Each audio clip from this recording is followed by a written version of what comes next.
Capítulo 4. Rebeliones contra el porfirismo.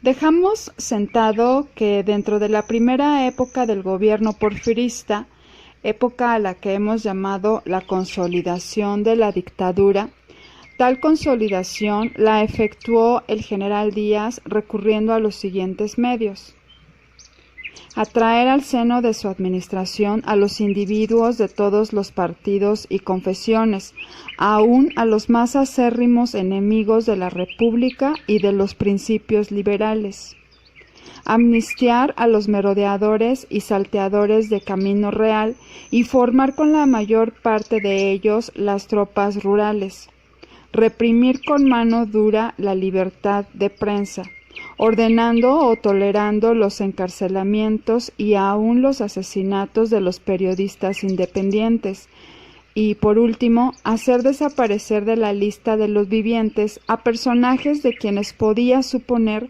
que, con el prestigio de que disfrutaban, le hicieran sombra o fueran un obstáculo para sus constantes reelecciones. Estos puntos, aunque someramente, los tratamos con anterioridad.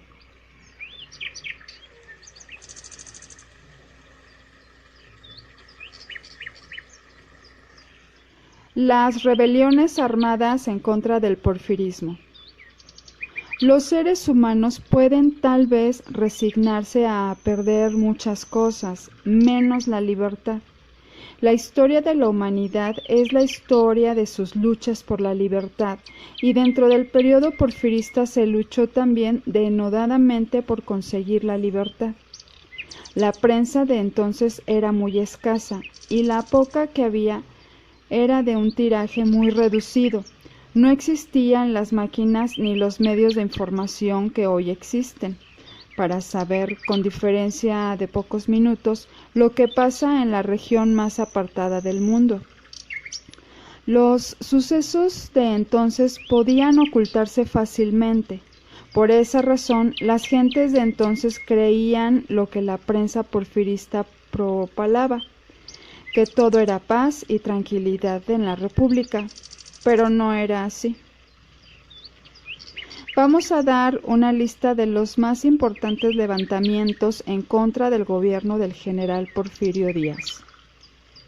En el año de 1877 se levantó en armas en un lugar de la frontera con los Estados Unidos el coronel Pedro Valdés, pidiendo el restablecimiento del gobierno legítimo del licenciado Lerdo.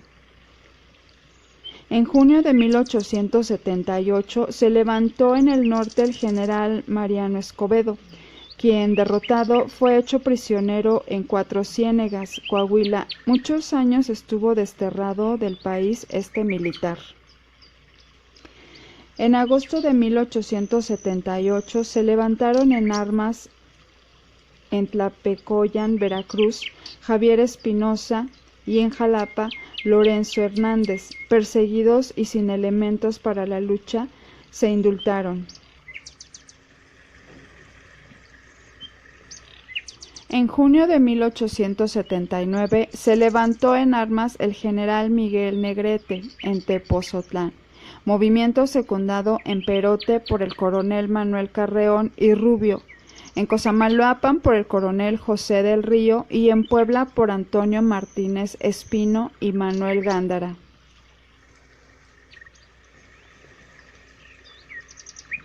En junio del propio año de 1879 se levantó en Tlacotalpan el comandante Francisco Nava con el barco de guerra Libertad. Por creérseles inodados en este levantamiento, fueron fusilados en Veracruz Antonio Ituarte, Ramón Albert Hernández, Luis Alba, Francisco Cueto, Jaime Rodríguez y Antonio Portillo, obedeciendo el gobernador Mier y Terán a un telegrama del general Díaz que expresaba: aprehendidos infraganti, mátalos en caliente.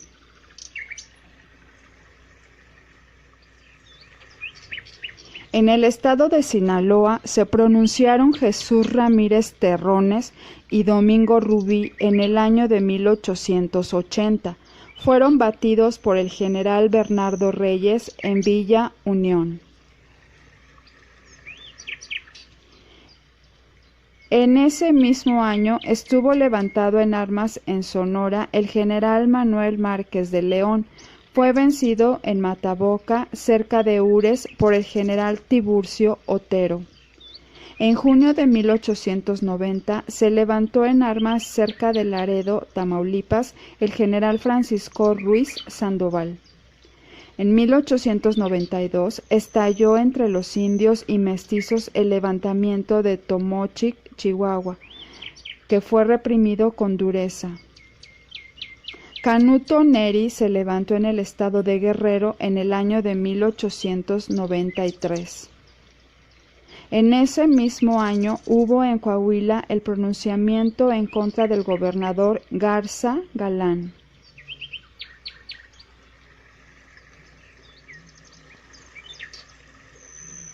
Se le llamó al general Porfirio Díaz el héroe de la paz de los sepulcros, pues esta aparente tranquilidad se sustentó sobre montones de cadáveres de prisioneros en las tinajas de San Juan de Ulúa, de deportados a las regiones mortíferas de Quintana Roo y del Valle Nacional, y de millares de consignados al servicio de las armas.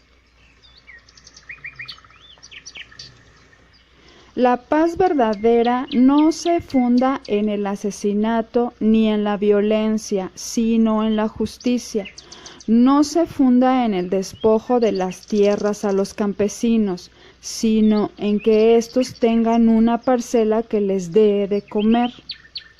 La paz se funda en el trabajo justamente remunerado, en la cultura y en el bienestar de los hombres. La paz que llegó a implantar el porfirismo fue la paz del terror, y esa paz tuvo que romperse, como se rompió cuando hubo más conciencia ciudadana y el pueblo llegó al límite de su resistencia.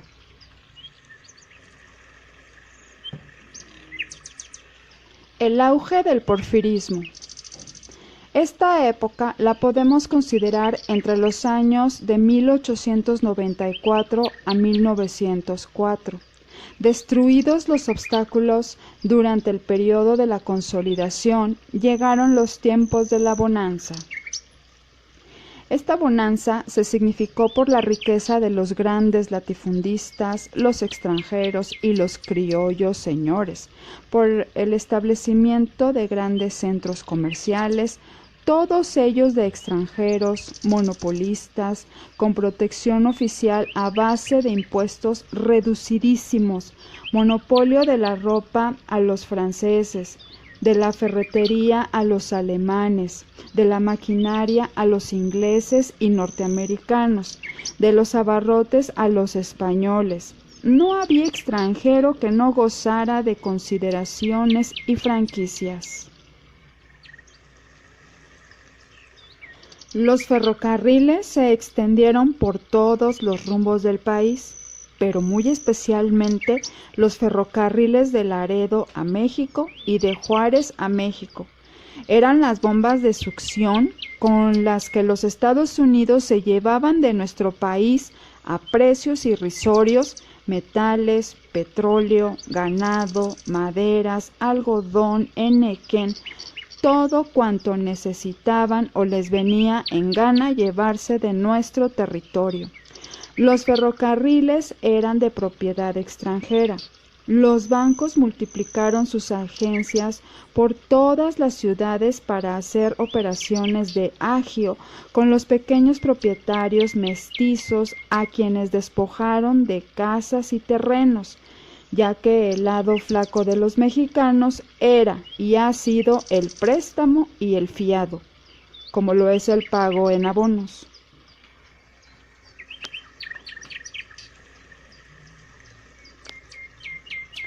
En algunos lugares del país se instalaron fábricas de hilados y tejidos: Orizaba en Veracruz, Atlixco en Puebla, Juanacatlán en Jalisco. Hércules en Querétaro, Soria en Guanajuato y algunos en otros sitios, con grandes franquicias y trabajadores con muy bajo salario. Se instalaron plantas para la generación de luz y fuerza eléctricas, aprovechando las caídas de agua de algunos ríos: Necaxa, Puebla; El Salto, Jalisco; Botello, Michoacán; El Platanal, Michoacán, y otros muchos lugares. Estas concesiones se hacían a extranjeros, pudiendo haberse estimulado la inversión de capitales mexicanos, que generalmente se han empleado en préstamos hipotecarios o en el negocio de pulques, fabricación de bebidas alcohólicas, cantinas, garitos, partidas, peleas de gallos y otras empresas destinadas a fomentar los vicios.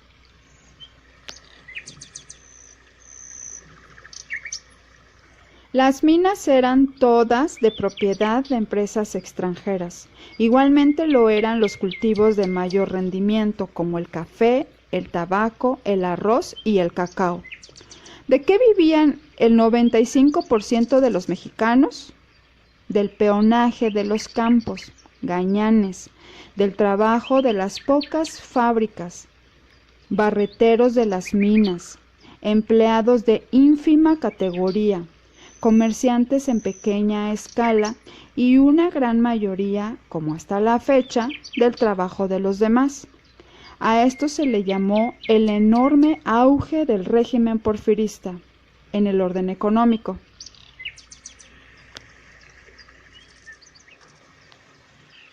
En la época del auge porfirista, creyeron los hombres que rodeaban al presidente Díaz que era llegado el momento del auge político.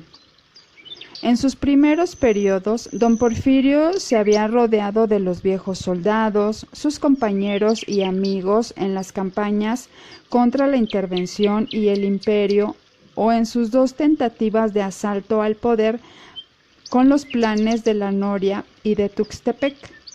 Pero a la mitad de la década de 1890 a 1900, esos hombres estaban ya fuera del cuadro gubernativo.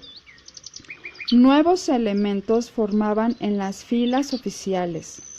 Era la aristocracia porfirista que se movía en derredor de un hombre listo, hechura del suegro de don Porfirio, el licenciado Romero Rubio. Este hombre era el licenciado Rosendo Pineda. Supo este hábil político interesar a los hombres de entonces para formar el Partido Nacional Porfirista. Todos esos hombres fueron conocidos con el mote, un tanto burlón, de partido científico. Los más destacados eran el licenciado José Ives Limantur, don Ramón Corral, don Guillermo de Landa y Escandón, don José Castelot, don Joaquín Casasus, don Fernando Pimentel y Faguaga, don Pablo y don Miguel Macedo, don Olegario Molina y la flor y nata de los millonarios del régimen.